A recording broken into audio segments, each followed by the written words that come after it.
Hello and Assalamu alaikum, everyone. I am Kashif Kamran and I welcome you all to a session on how to use ACCA CBE practice platform for advanced audit and assurance exam. This interactive session and this free of cost session is being organized by the PAC School of Online Learning and the Online Lecturers Academy. Let's start first with my introduction before I start to drill the practice platform with all of you. Now, in terms of my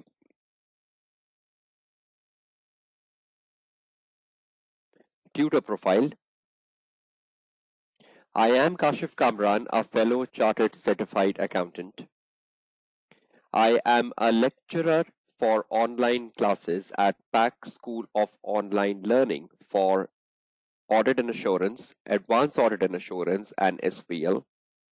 I am also the owner for the Online Lecturer Academy, an online learning platform for accountancy qualification. And this session is a collaboration between PAC School of Online Learning and Online Lecturer Academy. I'm also a lecturer for paper Audit and Assurance, Strategic Business Leader, and Advanced Audit and Assurance at the Bani School of Accountancy, which is a platinum approved learning provider of ACCA in Pakistan. I am a registered mentor for OBU research projects. I am teaching the AAA since December 2007, so it's been like 13 plus years I am associated with the paper Advanced Audit and Assurance.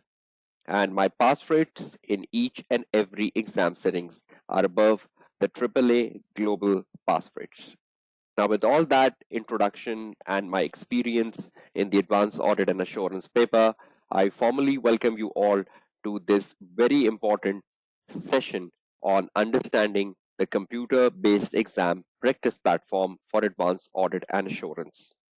Now, what will you be learning in this session once I start to show you the practice platform? Now, using the CBE practice platform for AAA, number one, you will be understanding the practice platform interface, and I hope you're all familiar with the interface. You all know the interface of the practice platform.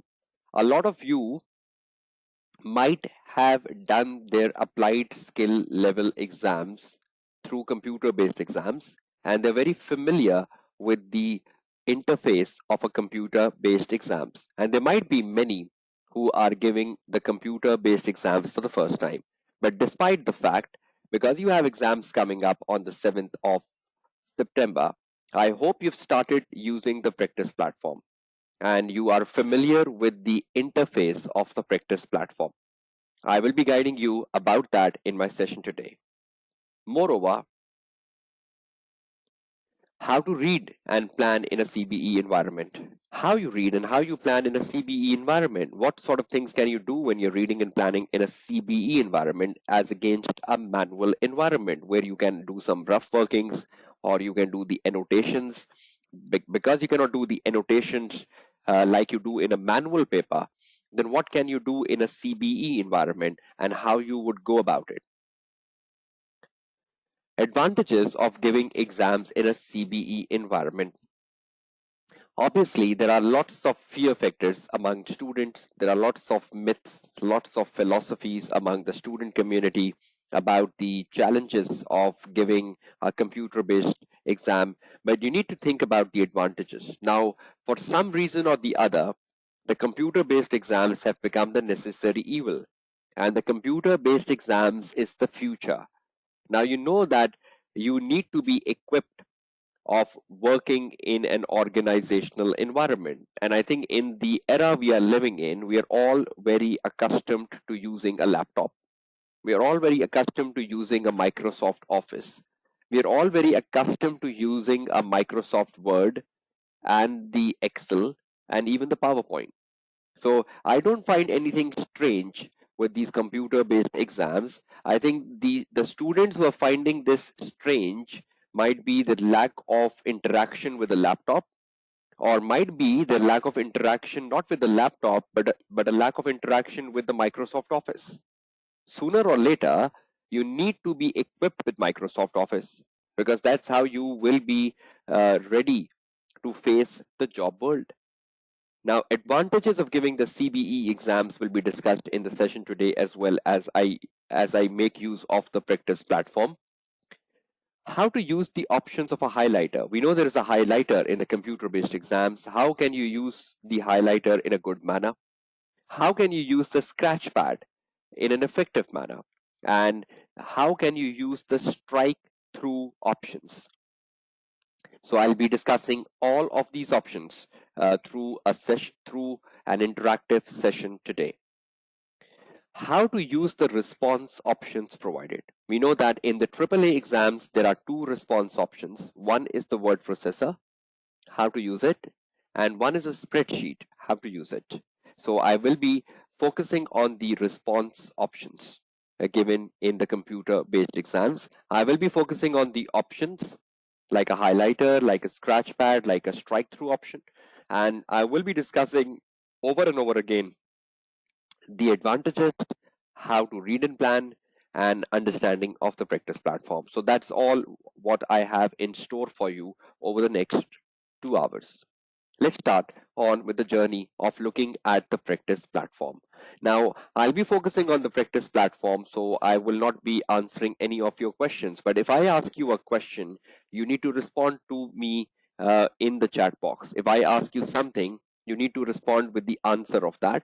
But if you are asking a question, I will just be focusing on the drilling. So if there is any question, you can ask that later over the WhatsApp group. And if I see if I have time at the end of the session, I will respond to the most important questions in order. Okay, let's start on with the drilling mechanism. Now, in terms of the drilling mechanism, you know how to reach the drilling mechanism, right?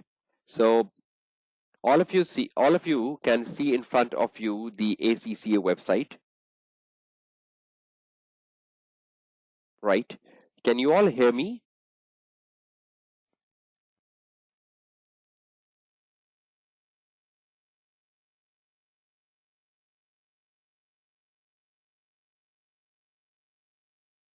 Just a quick check.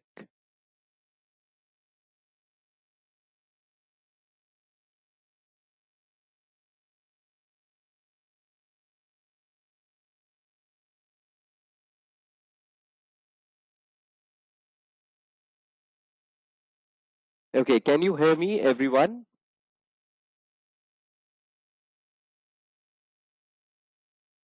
Okay, that's great. So we were discussing the ACC website in front of your screen, right? Can all of you see the ACC website in front of your screen, everyone?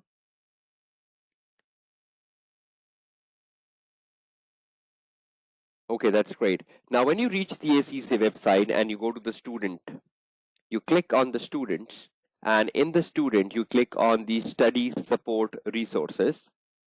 So you click on the study support resources, and you come to the study support resources on the ACCA website. Now, when you look at the study support resources and you click on the ACCA qualification, the moment you click on the ACCA qualification, you will see all the papers. You click on the Advanced Audit and Assurance paper, and you come to a designated page of Advanced Audit and Assurance. Now, on the page of Advanced Audit and Assurance, which is right in front of your screen, you go down and down and further down. Can you all see the CBE question practice ACCA platform? The number third, CBE question practice, the ACCA practice platform, right? You click on this and you come to the CBE page for AAA.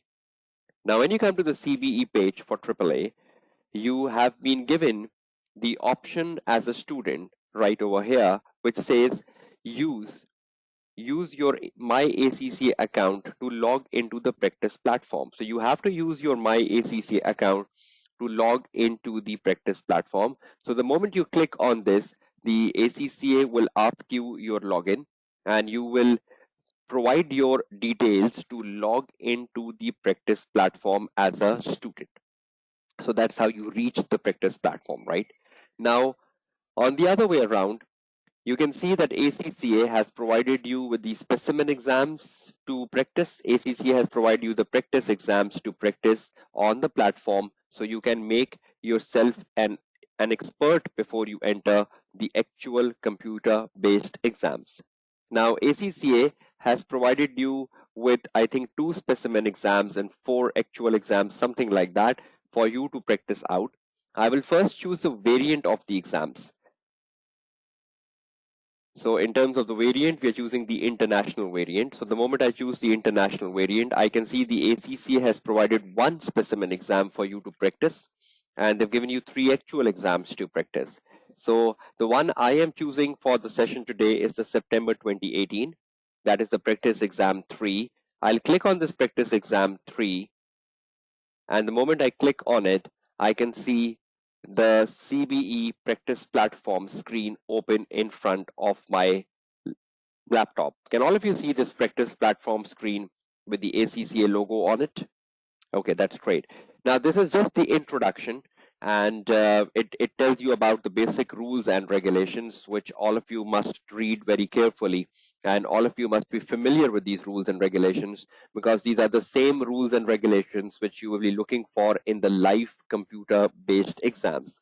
Now, in terms of these rules and regulations, when you turn on to the next page by clicking on the next button, you can see the instructions coming here, and it's very clearly written here that in the exam, the instruction screens are not timed. However, in the live exam, they will be available for a maximum 10 minutes prior to the exam starting. So the instruction screen will be available for in the live exam for 10 minutes prior to the starting of the exam. So you will have 10 minutes to read the instruction screens. Now, in the live exam, the stated time will automatically start once the 10-minute period has passed. So the moment the 10-minute period has passed, your exam will begin automatically. However, if you wish to start your exam before the 10 minutes have passed, you may do so.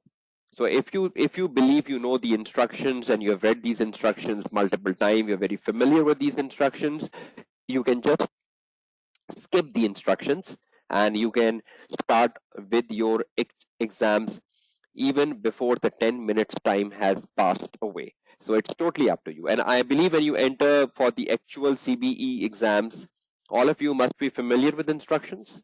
You must have gone through these instructions multiple times when you practice on the platform. Is that true? Right? So you know these instructions, right? These are the same instructions you will find in the live exam. So you can even start the exam by just clicking on next, next, next, next, and you start off with your exam paper within the shortest possible time as possible. Now, the ACCA has also given you about an overview about the workspace, how the workspace would look like. I will make you familiar with the workspace, so I'm not reading those instructions of the workspace. So you click on these instructions, you reach the page number 2 of instructions, and on the page number 2 of the instructions, they give you more instructions about navigation, calculator, help, etc. Then you click next, you reach more instructions about scratchpad, about currency symbols, and about the navigator screen. You click next, you reach more instructions about how you review your exam, how you end your exams, and I will be guiding you all about that once I start my session. So these instruction screens will continue and continue and continue, and you click next. You come to the final screen where they have given you some differences between how the CBE practice platform looks like and how the actual live exams look like. There are some differences. They have highlighted them on the screen. On the left, you can see how the CBE practice platform looks like, and in the live exam, how the live exams looks like. There are minor differences between the color scheme. In the CBE practice platform, a lot of things are colored in black, but in the actual exam, they're colored with gray. So some minor differences which you used to be accustomed with So they've given you the differences at the start of these instructions. Now, these are all instructions which you should go through at your own, read them on your own. They're not difficult instructions. I will be guiding you on most of them in my session today. So when you read all these instructions and you click on the next button, you will come to the exam summary in front of your screen. And when you look at the exam summary in front of your screen, you can see the exam summary is the same exam summary you are familiar with the manual exams. Section A, one compulsory question of 50 marks. You're familiar with that, right? And section B, two questions, each worth 25 marks. So you are very familiar with the format of the AAA paper. Then you click next and you come to the you come to the start of the exam paper. So you click on the next button and you come to the start of the exam paper. Just 1 minute.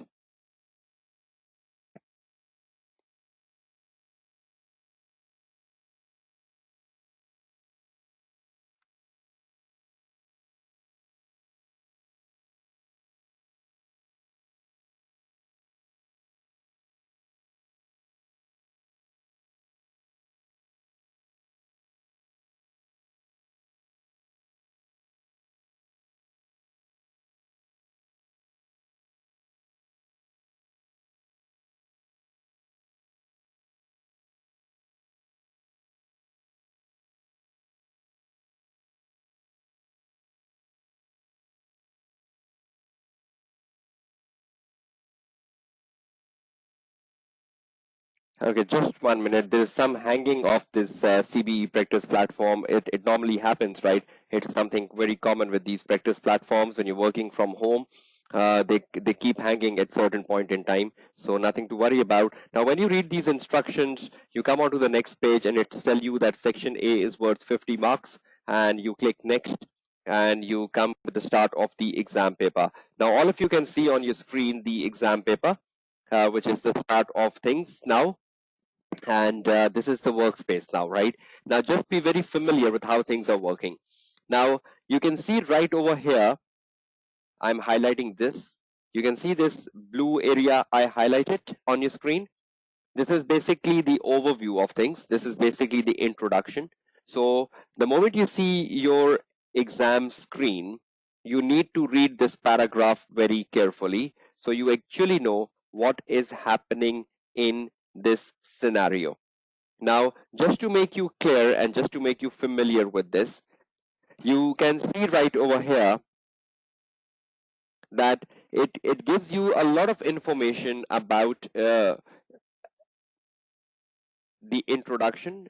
It says it's the 1st of July and you are a manager in the firm of chartered certified accountants responsible for the audit of the Eagle Group and so on and so forth. And then the examiner tells you the following exhibits are available on the left hand side. Now, because you're familiar with the paper format, all of you know the paper format, right? And you know that in the question number 1, which is of 50 marks, the requirements are contained in the email of the partner. Is that true? You're all familiar with that? That the requirements in the first question, the question number 1, are within the email of the partner, whether you are looking for a manual exam or a computer-based exam, right? So the moment you look in front of your screen, the introduction, and you read through the introduction, your examiner is telling us that on the left hand side you can see the exhibits. I hope you can see the exhibits on the left hand side, and you can see the requirements on the left hand side for 50 marks, and you can see the response options. How many response options we have? We have one, a briefing note, and we have one, the spreadsheet, right? The briefing note, do we need to answer the question number 1 in a briefing note format? Is that true? Are you familiar with that? Right. And we need to use the spreadsheet when and where in the AAA paper. I will just be guiding you about that. So we have two response options, the spreadsheets and the briefing notes. Now, when you open the partner email, you will get the requirements. within the partner email, and you exactly know what you need to do as a student in terms of the exam paper. Let's find out the requirements. So I click on the partner email, and right in front of my screen, the partner email is loading. Now you can see the partner email in front of your screen, and the partner email telling us that we have to do a lot of things. We have a requirement A for 24 marks. We have a requirement B for 6 marks. We have a requirement C for 10 marks. And we have a requirement D for 6 marks. Now, once you open the partner email in the exam hall, and you're very familiar that you have to do A, B, C, D, and mostly we have A, B, C, D in the partner email, and the marks are allocated, what will you do? All of you know there is a highlighter option here. You can see that. So it's in the partner email, it says, if I can just zoom that out, in the partner email, you can see it says, you are required to prepare a briefing note. Now that's very normal in the AAA paper. Now, when you're preparing a briefing note, I can highlight that. So I remember I need to prepare a briefing note. And in the briefing note, how many things I need to do? I need to do A, B, C, D. Now, what can I do? I can just quickly open up my briefing notes. I click on the briefing note and I open up my briefing note. Now, I know that I need to make my 50 marks answer in the format of the briefing note. So what will I do? Can you see this partner email to from subject date? Can you see the title to from subject date? Is that how we start writing a briefing note to from subject date? Right. So I'll just copy this to from subject date from the email. Copy, Control C. I do the Control C and I take it to my briefing note. And in the briefing note, I do Control V. So can you see this has come in on the briefing note? To the audit manager, enter from the partner, subject, and then on the next line, the date. Have I copy pasted that from the email of the partner to from date subject? So Control C and Control V. Now, obviously, I have to change it. Uh, am I writing the briefing note to the partner? So should I change it? Instead of saying from to, I will swap the from to, right? So I will just bring the from into to and to into from. So it's from the engagement partner and it's to the engagement partner, sorry, and it's from the audit manager. See, I've not yet read the requirements. I've not yet read the requirements, but I've just started with the introductory phase. I've just put the header briefing note. I've just put the header briefing note, and in the header briefing note, I've just put to from subject date, and then I should put an introduction. See, I've not yet read the requirements, right? I'm just making myself ready for the briefing note. A briefing note starts with an introduction. Then I have the requirement A. How many requirements I have? Requirement B. Then I have a requirement C. Then I have a requirement D. So can I make a skeleton before I start reading the requirements A, B, C, D? And then what?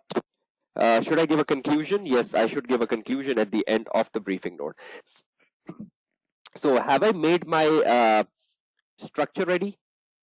Have I made my structure of the briefing note ready without even reading the requirements? Briefing notes to the partner from the manager, subject and date, and introduction. And how many things I need to work on in the briefing note? A, B, C, D. And under that, I write a conclusion. Now, I will read the requirements should I know what I need to do in A, B, C, D. Right? So I will now go back to the partner email. So I will just click on the window of the partner email. And in the partner email, I will start to read the requirements.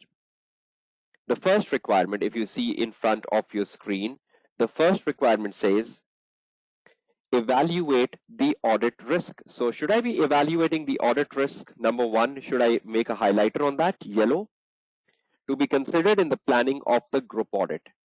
You should use analytical procedures. So is the examiner telling me that I should use the analytical procedure? You should use analytical procedures.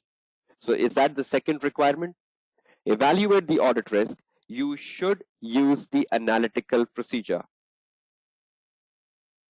right? But can you see after the full stop, the examiner saying you are not required to consider the risk relating to disclosure.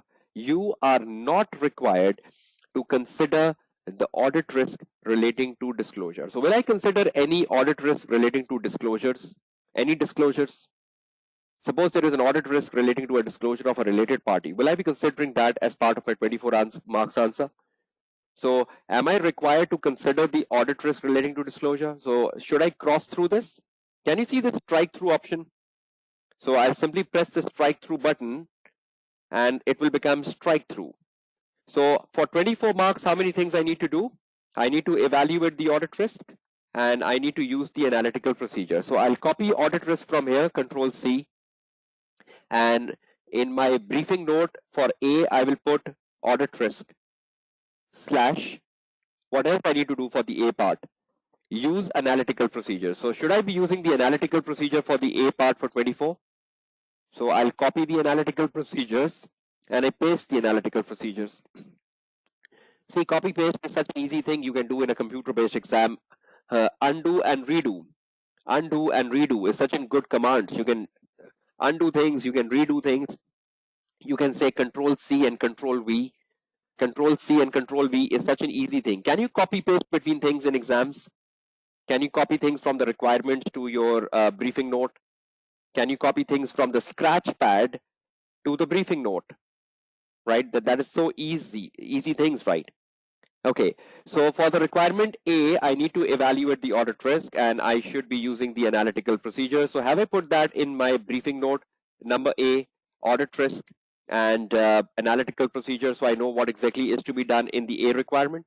Now I quickly read on the B requirement. The B requirement says principal audit procedures. I need to make the principal audit procedures. Okay, that's good. And the principal audit procedures I need to make is on the goodwill. Okay, I need to make the principal audit procedures on the goodwill arising on the acquisition of Links company for 6 marks. Okay, so I need to make procedures on goodwill. So should I take this copy paste audit procedures on the goodwill? Should I copy paste this? Audit procedures to be used on goodwill as my B part requirement. Copy, Control C, and should I put it in my B part here? B part. Audit procedures to be used in the audit of the goodwill. B, C part. Let's see what we need to do in the C part.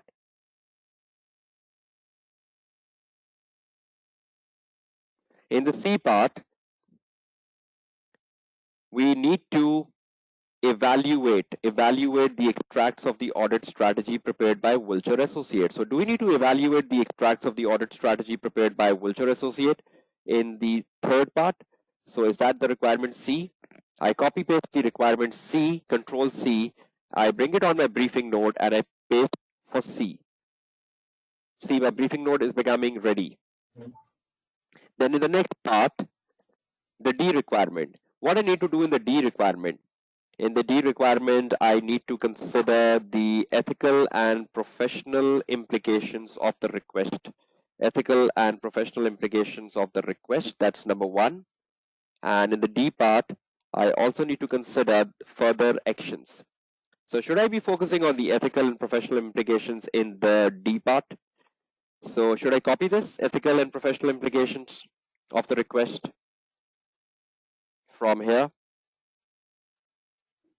Control C in the D part. Should I paste it in the D part? A, B, C, D. So see, am I ready with my briefing note format? Can you see in the front of your screen that the briefing note has been made ready now? Can you see my briefing note to from subject date introduction A, B, C, D? Now should I just fill it up with my answer? Now see how easy it is that in the case of computer-based exams, can you save your time by copying things from the requirements and pasting them to your briefing note? And you can make a skeleton ready. And once the skeleton is ready in like 3-4 minutes, can you just start to fill in the skeleton? You might start with A first, or B first, or C first, or D first, because in a computer-based exam, that is an ease. You can do any requirement first because you can leave the space for the others. So I can start with the B requirement first, and I can fill in the answer for the B requirement, whatever the answer is. I can just fill in the answer for the B requirement, and can I then write the answer for A requirement? I can shift up and down, right? I can shift up and down in the case of the computer-based exams. Now, once I ready my format, see what you need to do. Okay, so my briefing note is ready, so I should close it down. You can see a cross here. I simply cross it off, close it. It will automatically save. Okay. Now I know I need to do the audit risk. I know I need to do the procedures. I know I need to evaluate the audit strategy. I need to make ethical and professional issues. So have I seen the requirement of the partner? So should I close the requirement now? Cross. Okay. Now, do I need to perform the analytical procedures? Right. So should I open the spreadsheet? Should I open the spreadsheet for the analytical procedures? Okay, the spreadsheet will open up. Now, can you see the Excel file opening up in front of you? Now, in the AAA paper, you need to understand that the Excel or the spreadsheet will only be used when you are asked to utilize the analytical procedure. You must have seen this requirement in the past paper where the examiner says you should use the analytical procedure. Only when this requirement comes in, you will have to use the Excel. Other than that, you are not using Excel anywhere in the AAA paper. In the AAA paper, you are only using the word processor. Is that clear to everyone? So the only time you will be using the Excel or the spreadsheet is when you get a question which says you should utilize the analytical procedure. For example, you go to September exams, and in the September exams, you get a question, evaluate the business risk, full stop. Next requirement, evaluate the risk of material misstatements. But the examiner is not saying you should utilize the analytical procedures. So when the examiner is not saying you should utilize the analytical procedure, will you make use of the spreadsheet? Right? Only if the examiner asks for analytical procedures, will only then you will make use of the spreadsheet. So is there a significant impact of spreadsheets on the AAA paper? In one exam sitting, if you get a question which is not asking for AP, in that exam paper, you will not even be using the spreadsheet. You will not even be using the spreadsheet. Just like the March 2020 paper. In the March 2020 paper, the examiner directly asks you, evaluate the auditors full stop. He didn't ask you APs. So in a March 2020 paper, will you be using the spreadsheets?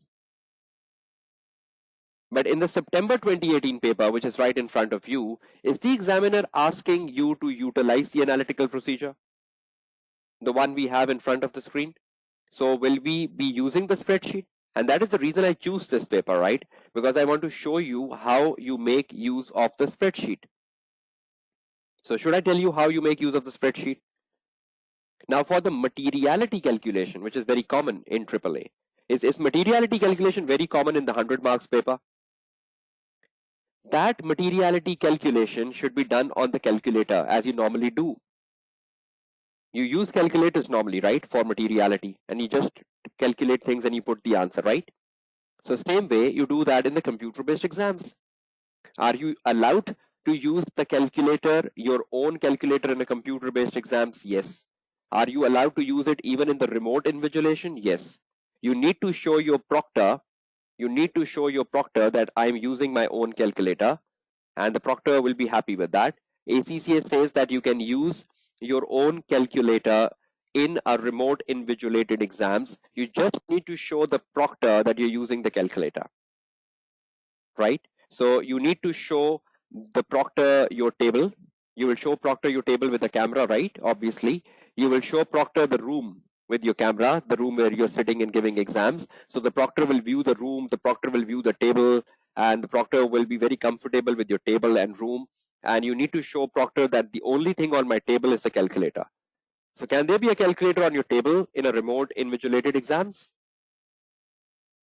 Yes. So can you use the calculator for materiality rather than you use the on-screen calculator? Because a lot of time when you see this on-screen calculator, if I click the on-screen calculator, a lot of time students might not be very comfortable with this on-screen calculator. Just 1 minute.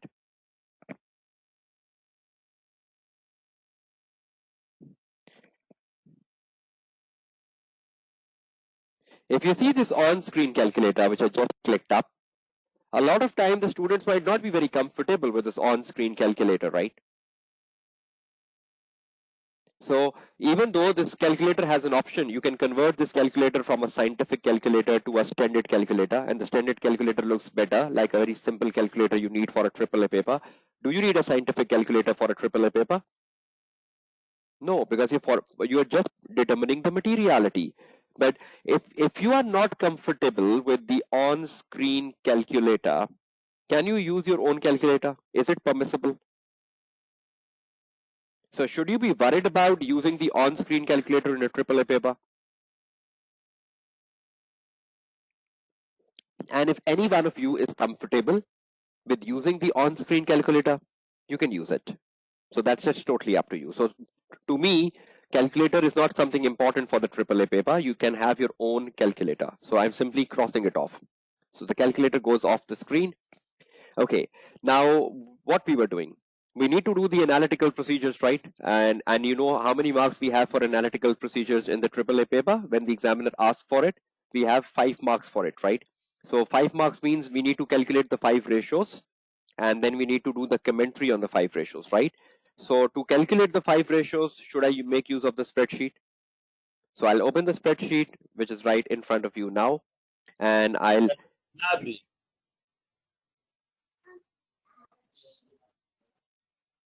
right? And should I open the balance sheet and the P&L for finding the ratios? I can open the P&L first, and I find the P&L ratios first, and then I can use the balance sheet. Okay, I'll open the P&L in front of you. See, I open the P&L, which is now in front of your screen. Just 1 minute, it's loading up. Okay, the P&L has loaded up. I can just make it a bit larger so you can see it on your screen. Okay, this is the P&L in front of your screen. I hope you can all see that. If I can just improve the size of the screen a bit so that you can all see the size of the screen in a more appropriate manner. Okay, and can you see my Excel file in front of the screen as well, everyone? See what I will do. In the Excel file, I'll simply write results of analytical procedure. So in the Excel file, I'll write results of analytical procedures, results of analytical procedures. I hope you can see that typing clearly, everyone. So I just typed results of analytical procedure. Now, for how many years I am finding the results of analytical procedure? Can you see the P&L given? The P&L says August 20x5 and August 20x4. So should I just copy this from the Excel file, August 20x5 and August 20x4? I just control C that, and I bring that on my spreadsheet and I say control V. Can you see the August 20x5 and the August 20x4 being copied from the P&L and pasted on my Excel sheet, everyone? Okay, so now from the income statement. In the income statement, can you see that in the income statement we have the numbers of revenue? We have been given the number of revenue in the income statement. So, and we have been given a number for operating profit. So can I make an operating profit margin? Can I calculate the operating profit margin? Okay. Do I have the finance charge? So if I have the finance charge and have the operating profit, so can I find the interest cover? Okay. I have the tax expense and I have the profit before tax. So if I have the tax expense and I have the profit before tax, can I find the effective tax rate for both years? What is the tax rate for both years? By dividing the tax expense with the profit before tax. So can I find a number of ratios from the P&L, like 3 ratios from the P&L? So if you just look at this again, the P&L given in front of your screen here. So I'm using my Excel. So in the Excel, I'll write first operating profit margin. Okay, operating profit margin, and the next ratio I can calculate is the interest cover from the P&L, and the next ratio I can calculate is the effective tax rate. So can these three be calculated from the P&L by looking at the data given? Now see how easy it is if you know how to use the formulas. If you know how to use the formulas in the Excel, so can you see the value of the operating profit given in front of your screen? If that's visible to all of you, the operating profit value is like 350, right? And the revenue is 5770. So I'll simply write in my Excel is equal to 350 divided by 5770 multiply by 100. That's the formula, and I press enter. So can you see the gross profit margin has come in front of my screen now? The gross profit margin is operating profit margin is 6.06%, right?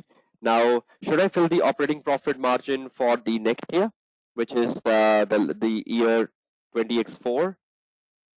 Okay, how much is the how much is the revenue and the profit for the second year? The operating profit for the second year is how much? 270. Okay, and how much is the revenue? 5990.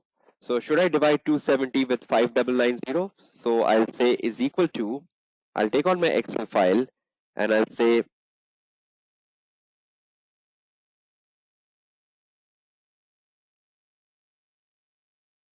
just 1 minute. I'll simply say is equal to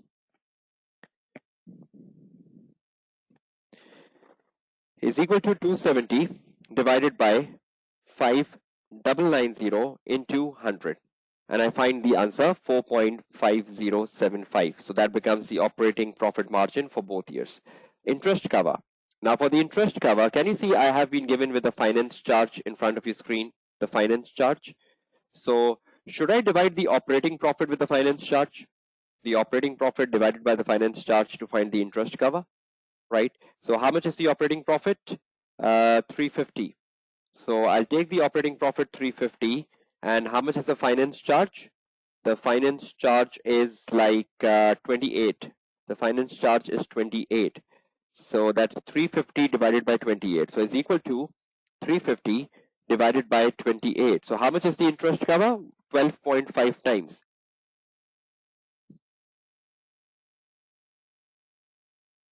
Okay, then you look at the next one.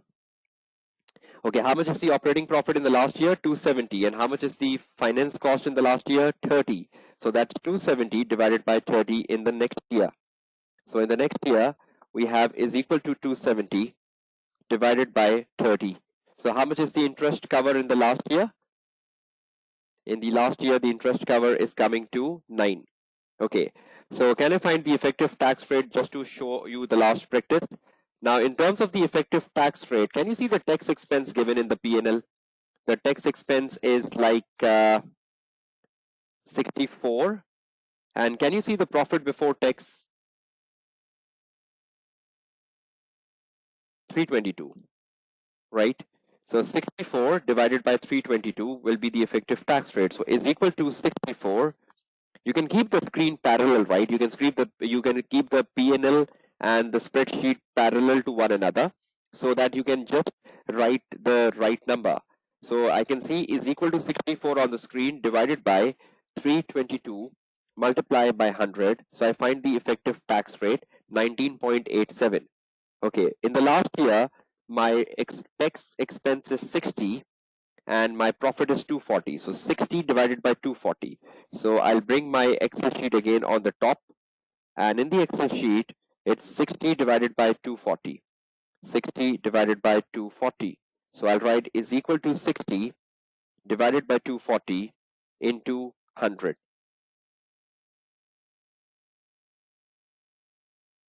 It's better to do the analytical procedures, right, in the Excel file. That's a good professionalism. Okay, 25% was the tax rate.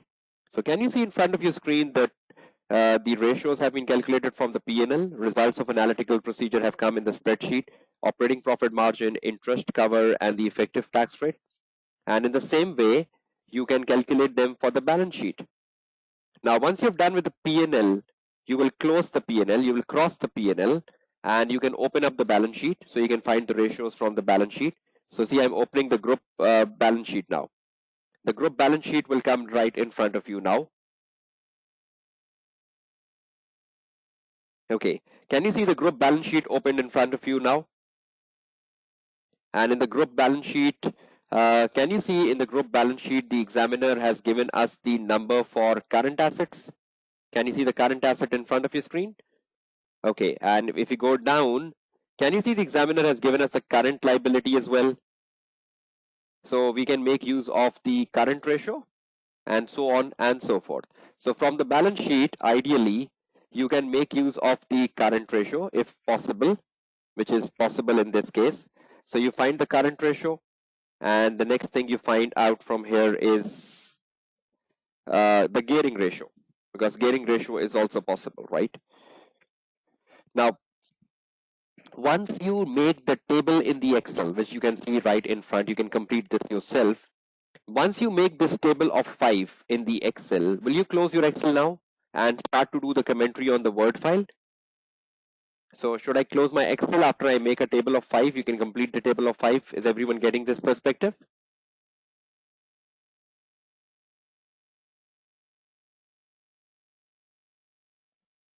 Right? Is everyone clear on this? The table of the 5 ratios, right? You will construct a table of 5 ratios.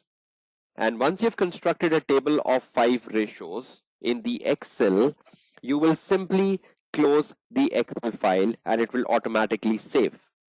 Anything you put on Excel will be checked by the examiner, but anything you put on the scratch pad will not be checked.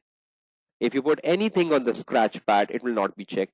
But if you put something on the Excel, because Excel is a response option, so anything you put on a response option will be checked. So Excel is part of the response option. But have I guided you that there is a very minimal use of Excel in AAA? Is there a very minimal use of Excel in AAA? Right? For materiality calculation, what is better? Using a calculator on your desktop?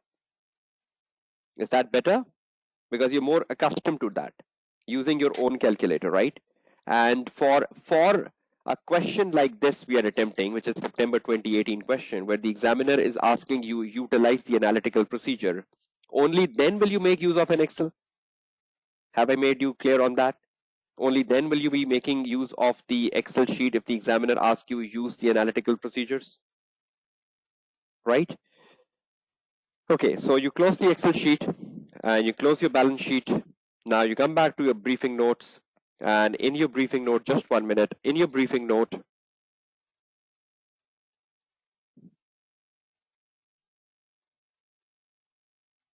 in your briefing note,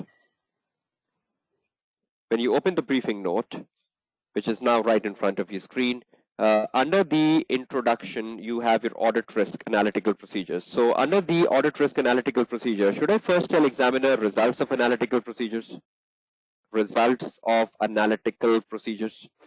And will I tell examiner in the bracket, the calculations are shown in the spreadsheet, are shown in the spreadsheet. Below is the risk, below is the associated risk from analytical procedure. Below is the associated risk from analytical procedures. Bracket close. So should I tell examiner that I've shown the calculation in the spreadsheet? You can go and see that. And below is the associated risk from the analytical procedure. So I have shown the spreadsheet, right? So I need not to copy that again here. Is that clear to everyone? So I will just put under this results of the analytical procedures, and I'll tell examiner the calculations are shown in the spreadsheet. Below is just the risk assessment coming out of the analytical procedure. You can make it bold so the examiner can see it carefully. Now, can I just do commentary on the ratios I determine in the spreadsheet as part of gaining my 5 marks? Right? So under this, I can just do my commentary. For example, you start first with operating profit margin. Operating profit margin has increased from a fill in the blank percentage last year, whatever that is, to a fill in the blank percentage this year has increased. There is a risk that, for example, there is a risk that revenue is overstated, or the operating expenses are understated. You enter and you do the second commentary. Then you do the third commentary. For example, the next commentary was the interest cover. The interest cover has increased from 9 times to 12 times. Has increased from 9 times to 12 times. There is a possibility that the operating profit is overstated, or the finance cost is understated. Full stop. You get to the next one, effective tax rate. Effective tax rate has decreased from 25% to 19%. There is a possibility that the tax expense is understated. Full stop. So when you do the commentary on the 5 ratios you have shown in the spreadsheet, now together will you get 5 marks? The calculations and the commentary together will give you 5 marks, right? So will you do the calculations of the ratios on the spreadsheet, or will you do it on the word processor? Spreadsheet, right? And where will you do the commentary? You will do the commentary on the word processor, right? So that is how you will be switching between the spreadsheet and the briefing note or the word processor. And you continue with the word processor document, writing your answer as much long as you want to write. But the good thing is that you can copy paste, you can undo, redo. Mistakenly you deleted something, you can undo that. You can redo things, you can copy things, you can paste things, right? So this is just a skeleton sketch I'm making, right? Don't take this as an actual answer I'm writing in front of your screen. I just want to show you how you use the word processor in the spreadsheet, right? So is this commentary too simple? Yes, it is, because I'm just making the use of the briefing paper to show you. This is not a drilling session, right? This is just a session to guide you how you use the interface of the computer-based exams. I hope that's clear to all of you. And on the other way around, this is a wonderful commentary even. Okay, so when you get to the first screen and you look at the question number 1, in the question number 1, just a quick recap, you will first open the partner email. The moment you open the partner email, you will get to know the requirements. And once you get to know the requirements, you will highlight the requirements, what you need to do. In the A requirement, you will use the highlighter. In the B requirement, you will use the highlighter, the C and the D. Now, once you have read the requirements A, B, C, D, can you make a skeleton sketch of the requirements in a briefing note? The way I made it, at least you can lay down the briefing note before you start attempting the case study. So you just lay out the briefing note, and once you laid down the briefing note with all the headings of the requirements, you will now start to read the case study so that you can solve one by one each one of them, right? So are you becoming used to the features of a briefing note and a spreadsheet? Are you getting to know when to use spreadsheet in a AAA paper? Is everyone clear on that? And is it totally an option of a student to use an on-screen calculator, and equally can you use a desktop calculator? Are you clear on the calculator usage? So broadly, in a AAA paper, is there a need of a spreadsheet majorly? No. In every exam sitting, will you be using a spreadsheet? No. In some, you might be, if the question is such. Yes, no deductions for spelling mistakes and grammar mistakes, right? That's quite logical in the AAA structure. If you do a spelling mistake, if you do a grammar mistake in writing on the word processor, that is nothing to worry about, right? So you go through this and you use your briefing note, which is right in front of you. If you want to bold something, if you want to make anything bold, you can do that bold. You can see that. If you want to make anything underlined, you can make something underlined even if you want to do that. Even though in a manual exam, underlining is not allowed, but you're doing it on a computer, so you can underline something because that provision has been given by ACCA. So you can underline something, you can bold something to make your answer presentable. Is that clear? So can you underline in a computer-based exam to make your answer stand presentable? Can you underline the headings? Right, so you underline the headings. Again, this is not a session to write the answer. This is just a session to make you used to the interface, right? So a lot of questions are coming, how we write introduction or how we write audit risk, how many marks are there for audit risk, how many marks we get for materiality. Please, this is not a question, this is not a session on that. This is just a session to make you familiar with the features and the commands of the computer-based exam. So can we make headings bold? Can we underline the headings to make them presentable, to make them stand out? So are these the additional features you can make use of in a computer-based exams? Okay, just one more thing I need to guide you. I hope you're all familiar with using the word processor. Can we copy paste? Can we do Control C and Control V, the shortcuts? Right? Can we make something bold and can we underline something? Can we highlight something? Right? Can we make use of the spreadsheet if possible? Right? Yes, we can copy things between the briefing note and the word processor, between the word processor and the scratch pad, anywhere, between the Excel and the word processor, right? So you can copy between anything, right? You can copy between anything. So you can copy from the requirement to the briefing note, you can copy from the requirement to a scratch pad, right? Okay, now let's use the scratch pad. Why can we use the scratch pad? What's the benefit? Okay, I just crossing this off. Okay, now can you see a scratch pad in front of your screen? I just opened that up. This is another useful feature. Let's show you what's the benefit of using the scratch pad. Okay.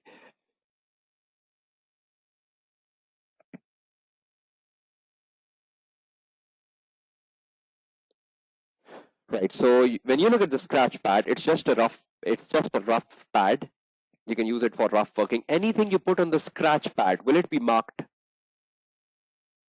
Anything you put on the scratch pad, will it be marked? No. Is it for rough working? Is it for rough working? Yes. So I hope you know that when I am solving the question number 1 for 50 marks, do I need to calculate the materiality a lot of time? Do I need to calculate the materiality a lot of time? So is it better that on my scratch pad, I can just write the things on which materiality can be calculated? I can write on my scratch pad the materiality components and I copy paste them and write them here so that again and again, if I have to refer to the total assets and again I have to refer to the revenue and again I have to refer to the profit before tax, should I put them here? So I know that I need to refer to the scratch pad for finding the materialities. So should I put from the case the total assets here? Should I put from the case the profit before tax here? Should I put from the case the revenue here? Once forever? So again and again, I need not to refer the balance sheet and not to refer the P&L, right? So where will I find the total assets? Which exhibit should I go to find the total assets? SOFP. Okay, I'll open the SOFP in front of your screen. Can you see the total assets in the SOFP right over here? Just 1 minute. The SOFP.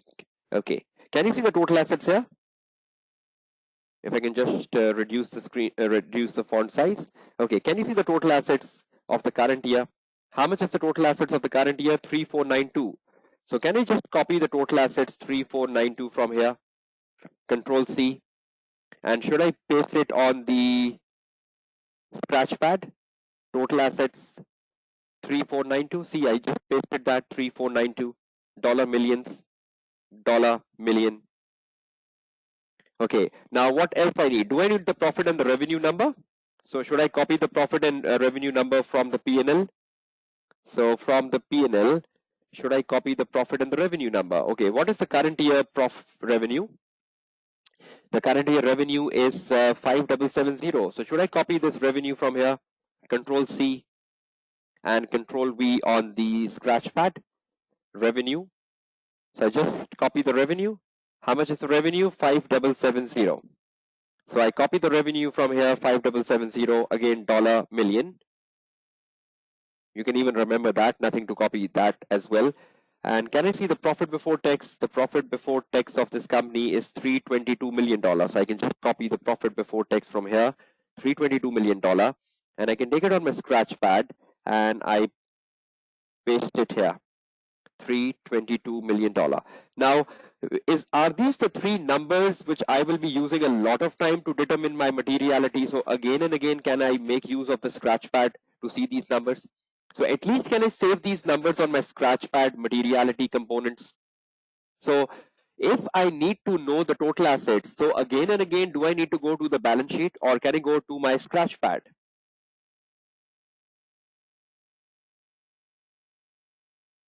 Right? So will that make your life easier if you put the materiality numbers once forever on the scratch pad? Right? So I hope that makes your life easier, right? So one benefit of using the scratch pad is your rough working, right? Now what else can you do on a scratch pad? For example, if I am doing my question and I do plan my requirements a lot. So if I'm a student who do a planning a lot, so suppose I go to the partner email, and in the partner email, I find a 24 marks requirement. So I copy this 24 marks requirement from the partner email. I copy this 24 marks requirement from the partner email. And you know that as a tutor, I like to do a planning. So I'll take this 24 marks requirement to my scratch pad. And in the scratch pad, I paste this requirement here for 24 marks. Now I'll carefully read this requirement. It says evaluate the audit risk. Okay, so I'll do my planning. See, I'm very fond of planning. So I'll say, okay, planning for the 24 marks, planning 24 marks. Okay, number one, I need to make use of the audit risk. Okay, then I need to make use of the analytical procedures, use analytical procedures, and then the examiner is saying no risk from the disclosures, no risk from the disclosures. So should I refrain from finding any risk from disclosures? So should I break my 24 marks on the rough working? Because planning makes the answer good, right? And I do it because I'm very habitual of that. If you are not, then ignore it. Okay, so audit risk, use of AP, and no risk from disclosure. How many marks I have in total? For AP, how many marks will I keep? So for AP, I will keep 5 marks in my rough working. So 5 marks. So how many marks will I be left with audit risk? I can do my rough working, 24 minus 5.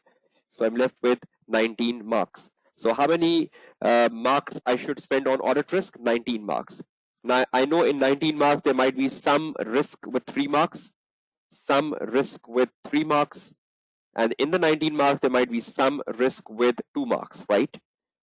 So will it help me to plan how many risk I should be finding, how many marks should I be allocating on the APs? So can you do a rough workings in the scratch pad?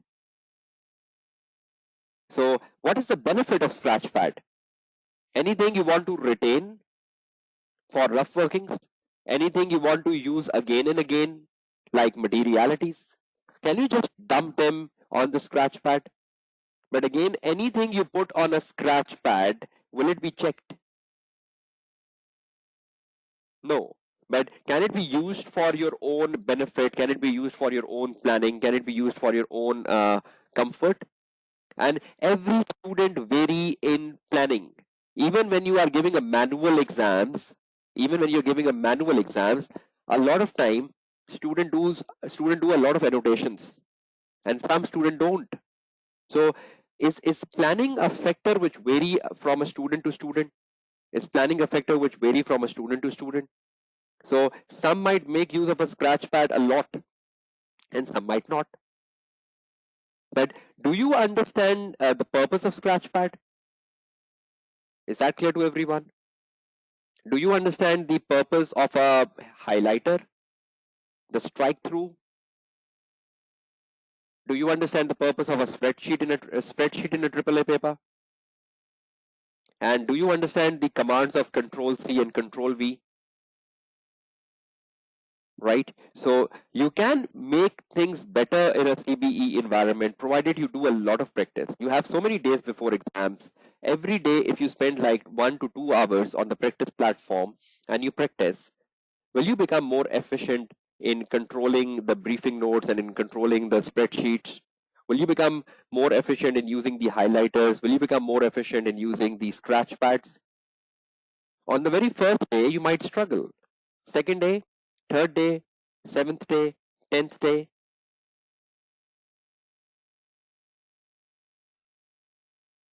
Right? So you can use things on your ease. If you know the shortcuts of the computers, you can apply those shortcuts. The recommendable shortcuts are given in the instructions of the computer-based exams. In the recommendable shortcuts, they've given the shortcuts of Control C and Control V. You can make use of that.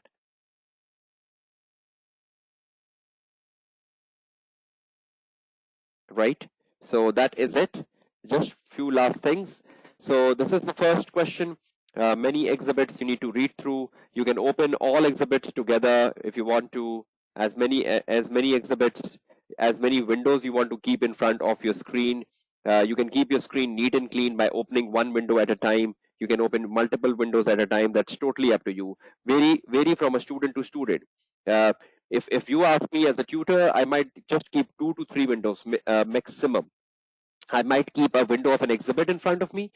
I might keep a window of a briefing note in front of me every time because I need to copy paste a lot of things to the briefing note. So every time the briefing note window will be active, exhibit will be active, and I will assure that the spreadsheet is used in the first 10 minutes of your exam hall, and you close the spreadsheet. So once you use the spreadsheet, close the spreadsheet so that you know the entire time in the exam hall will now be spent on the briefing note. So I think there is a minimal use of the spreadsheet. So it's better you close the spreadsheet as early as possible, right? And then only you can make use of the briefing note on your screen every time. That will remain active. And you keep opening exhibits, closing exhibits, opening exhibits, closing exhibits. But will your briefing note remain open till the time you complete the 50 marks answer? So will that window be open on your desktop? And other windows will open, close, open, close, open, close. But I think one window which will be kept open for a very long time is a briefing note window. True or false?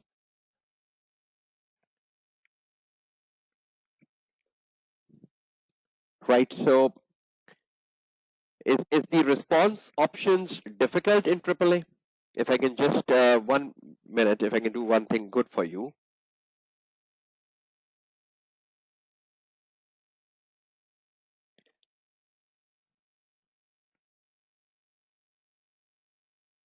Okay, if you see these response options, just for 1 minute, if you see these response options, two, briefing note, spreadsheet, is there a difficult diversity in the AAA paper? Just a briefing note, which is like a Word document, and and a spreadsheet, which is just like an Excel document. And again, Excel in a certain exam setting, you might not be using Excel at all. But in 1 out of 4 exam settings, in 1 out of 5 exam settings, when a question like use AP comes in, you might be using the spreadsheets. For materiality calculations, you can use the calculators. No need to use the Excel for materiality. The normal way you do the materiality in a manual paper In the same way, you can use the calculator, find the materiality, and put that in your answer. You're familiar with the number of exhibits which comes in a 50 marks question. You know the purpose of these exhibits. You have to read the exhibits. Yes, the only difficult thing in a computer-based exams is that you can only highlight or copy paste. But when you are giving a manual exam, you can underline, you can circle, you can annotate. So annotations are not possible. The only way to annotate in a computer-based exams is highlight. But when you are giving a manual exams, there are so many ways to annotate, right? Is that clear? So for that reason, a lot of students finds annotations difficult in a computer-based exams. I do agree with that. In a computer-based exams, annotations are a bit more difficult because you only have an highlighter option. But in a manual exam, annotations are easier. But for the rough working, in a manual exam, we do the rough working on the answer sheet. For the computer-based exams, the rough working can be done on the scratch pad. Now today is the 19th of August. You have your exam on the 7th of September. Every day, if you spend 2 hours minimum, can you become good on this practice platform? Again and again, again and again, will you become good on the scratch pad? Will you become good on the highlighter? And you will do mistakes, right? You will do mistakes. You might find difficulties. But will you find your own best definition? Not the one I have given you. Can you find your own best definitions of using the screens and own best definitions of reading through, own best definitions of Control C and Control V? Can you find your own best definitions? Because I think in a computer-based environment, every student is more comfortable with his or her own style.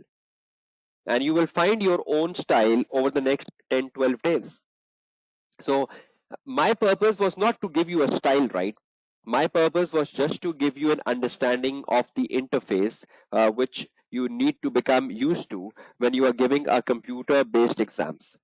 Now, just one last perspective before I wind up things.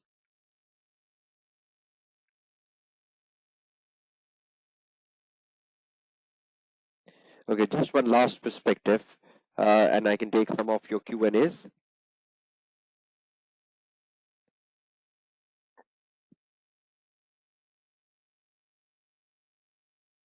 Okay, now once you finished with the question number 1, right, you click on the next and you go to the question number 2, section B. You click next, you come across the question 2 and you read the question 2 in the same order. See, in the question number 2, you only have a word processor because we know in the question number 2, we don't need any spreadsheets. The only minimal use of a spreadsheet is in the question number 1. I hope you know that in the question 2 and in question 3, maximum what we can do is find a materiality, right? Have you ever thought about analytical procedures or drilling analytical procedures in question 2 and 3? So the only use of a spreadsheet is in the question 2 and 3. So in the question 2 and 3, which response option you have? Just a simple word processor. Can you see just a simple word processor giving as a response option in the question 2? So that is very simple. So moving on to the last thing, you go to the next question, question number 3. The question number 3 comes in. Can you see again in the question number 3, there is just one response option?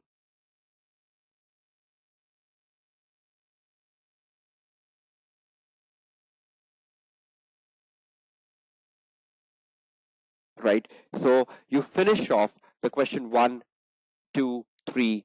It's as simple as using a Microsoft Word. You need to be familiar with the commands on the computer. You need to be familiar with using the commands like Control C, Control V. You make things bold, underline, copy paste, making use of things with more ease in a computer-based environment. So a lot of you who are more familiar with office environments, more familiar with using laptops and Microsoft Office will not find this difficult. But the one who have not, you still have time.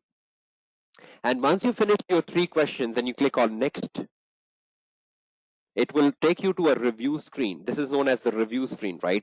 On the review screen, it will tell you that you have attempted all questions before you close your exams. So even on the review screen, if you want to go back and review a question, you want to go back and correct a question, you can go back to that question. You can click on that question and you go back. So if you have attempted a question like question number 1, and at the last moment, in the last 5 minutes or in the last 10 minutes, when you come on the review screen and you want to go back to the question number 1, you can click on the question number 1 and you will go back to it. If you want to make any corrections to the briefing note, you can still make them before the time is up. So you can make those corrections. Again, when you click next, you can go back to the review screen again. At the bottom, the review screen option is coming in. So I will go back to the review screen, and there is an option coming here, end exams. So the moment you click on the end exams, it will ask you, you have chosen to end exams. If you continue, you will not be able to return to the exams. Are you sure you want to end exams? Yes, it is necessary to end exams, right? So it is asking you, do you want to end exams? So if you're sure, I've attempted all questions, I've done everything.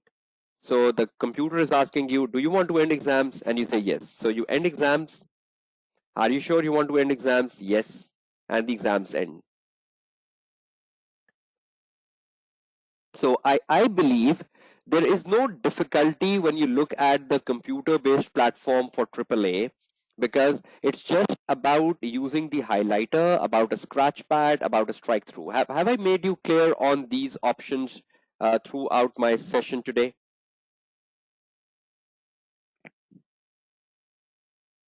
Just 1 minute. Okay, now just a few questions to all of you, and winding up things. First of all, uh, I hope you've practiced the platform prior to this session, and you will be practicing the platform even after the session, obviously. The purpose of the session was not to give you some ways of doing it, but it was just to give you some familiarity with the platform. A lot of you might have some difficulties, might be the session must have helped you in mitigating those difficulties and overcoming those difficulties, and might be you had some questions which were answered during this particular session. There might be some concerns which you were able to mitigate through this particular session. Now, for example, if any student has a typing speed concern, you need to improve upon. You still have a lot of days. If you keep practicing on the platform, will your typing speed increase?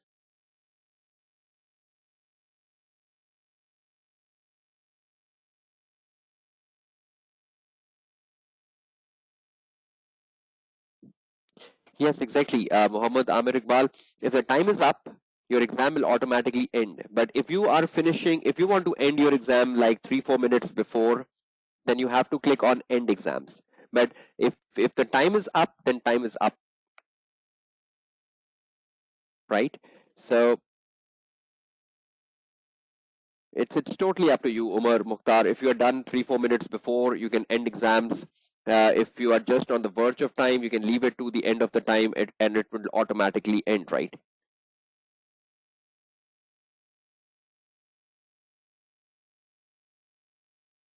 Uh, Shima, you need to ask your local office for that. Can you wear the disposable gloves and the mask at these centers? If exams are being held at centers in your country, then you need to ask your local office for such guidance, because ACCA local office will be in a better position to guide you for the conditions at the local circumstances in the local cities and the local countries.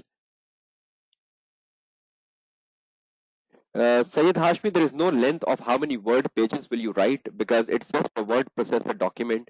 If the word processor document does not have pages, you keep writing, you keep writing, you keep writing. It's not like a Microsoft Word where the pages will change. It's just one processing document, and you continue to write it. Wherever you think you've wrote a sufficient answer and you know the definition of a sufficient answer, you will stop. But it's not like pages, page 1, page 2, page 3, page 4. There are no pages in the word processor document given by ACCA.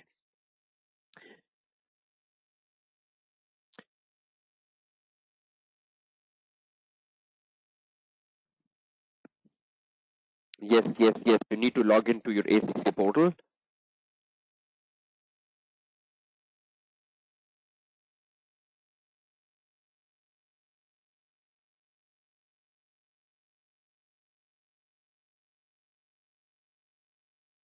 Okay, Rana, if you missed out something, you need to watch the recording of this session because I think your question pertains to something we did at the beginning of the session today. Okay, just need your overall feedback. Has the session been a good one in terms of your development of the mindsets? Because the purpose of this session was just about giving you a familiarity with the practice platform and make you realizable that September exams in most of the countries are being done in a computer-based environment with remote invigilation. You need to be used to that. The message from this session is to make sure that you go down and you start using the practice platform on a daily basis, right? The recording of this session will be put on the YouTube channel as well and on the WhatsApp group where you already are. So don't be worried about it, and you can go through this again and again. If you have any questions, you can even ask it on the WhatsApp group. Even if I'm not responding, any of your friend will be responding to that. And if that answer is valid, I will just simply support the answer. The function of the flag button is basically that if you want to flag some question so that you want to revisit it just for a reminder, you can flag the question for a reminder that I need to come back to it. So when you are ending the exam, it will show you that you have a flagged question. So you will immediately recall, oh, I have a question left, or I have a question to attend. So the flagged is just a reminder. So if you flagged something, it is a reminder that you need to do it. You need to do something, right? Yes, you can simply skip the 10 minutes of instruction time. You can just start your exam skipping the 10 minutes instruction time. If you know the instructions, you can just scroll through the screens and start the exam. Your actual exam time is 3 hours and 15 minutes, right? Don't count the 10 minutes. It's 3 hours and 15 minutes from the start of the question number 1. So the moment the exam screen will come in front of you, from that time you have 3 hours and 15 minutes. Uh, the proctor will see your screen automatically. Don't be worried about it. The proctor is watching you from the camera of your laptop. So the proctor is watching you, and proctor is watching your face expressions, your behavior during exams, and he's watchful. Whatever you are doing on screen, he knows that because there is a software installed by proctor for you on your laptop, which is must. So everything will be monitored. So if you're doing any misconduct, any cheating through your laptop physically, it will be detected. So please don't even think about it. The proctor for you is a specialized uh, organization which conduct these exams. They're familiar with this. They use the artificial intelligence. They will already install a software in your systems for the exams, and through all that, they will be monitoring you and checking you. So don't try to act clever.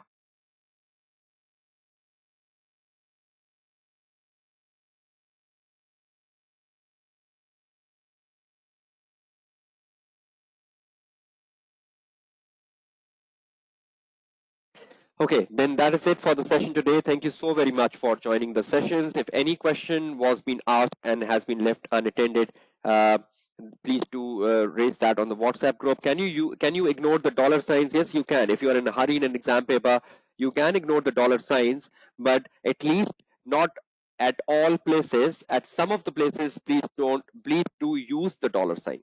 Uh, don't make it a habit of ignoring it.